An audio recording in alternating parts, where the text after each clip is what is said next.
मैं आज आपको बताने वाला हूँ क्या न्यायपालिका राज्य के अंतर्गत आती है कि नहीं आती है। इसके तहत मैं आपको बताने वाला हूँ। तो अमेरिका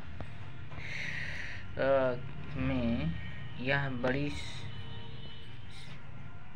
ही दृढ़ता से स्थापित हो चुका है कि संविधान के 14वें संशोधन जो 14 अमेंडमेंट पर कोई निश्चायक मत नहीं व्यक्त किया गया, कोई निश्चित मत नहीं दिया गया है। उसने केवल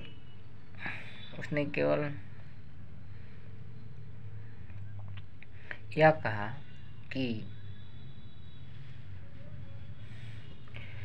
यदि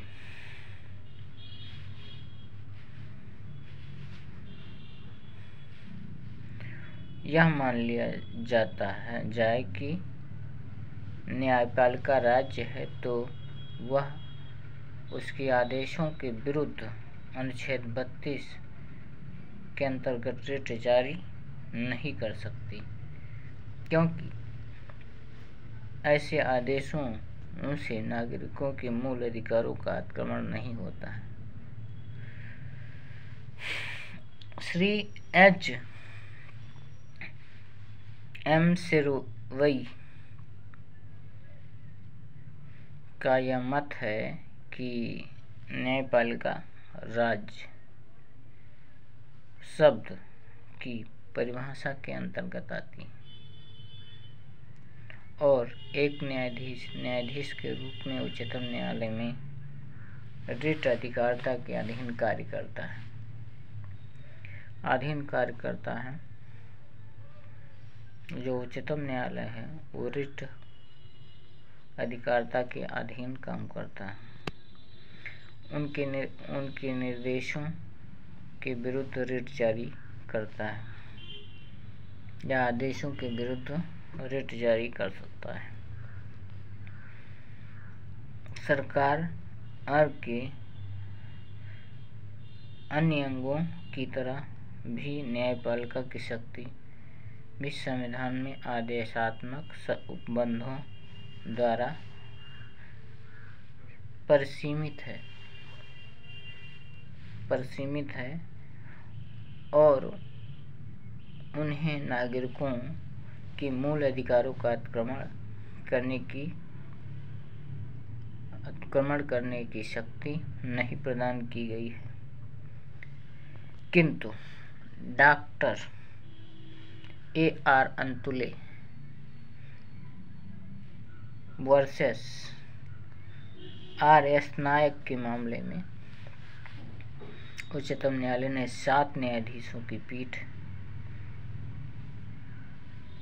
ने यह अब निर्धारित किया है कि न्यायालय ऐसे आदेश या निर्देश नहीं दे सकता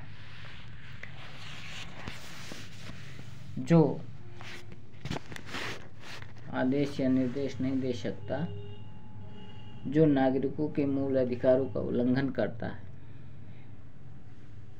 आप लोग इतना तो जानते हैं कि न्यायालय ऐसे आदेश नहीं देता है जो नागरिकों के मूल अधिकारों का उल्लंघन करता हो। इसका तात्पर्य यह है कि अनुच्छेद 12 के अधीन राज्य शब्द में केवल न्यायपालिका भी शामिल की जा सकती है, किंतु जब तक नरेश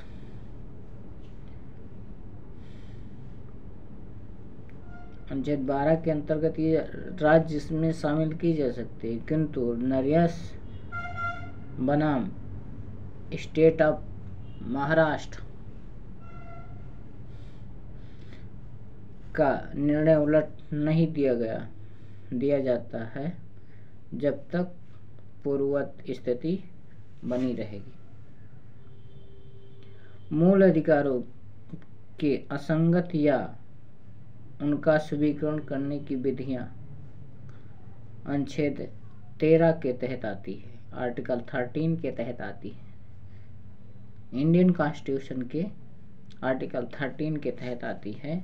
मूल अधिकारों की असंगत मतलब अस्वीकरण मतलब स्वीकार नहीं किया जाता है, तो अनुच्छेद 13 के तहत आती है।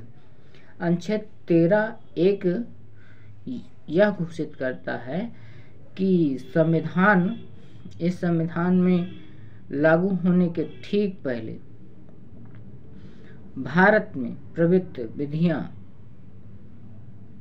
उस मात्रा तक शून्य होगी जिस तक कि वह भाग 3 के उपबंधों के असंगत है।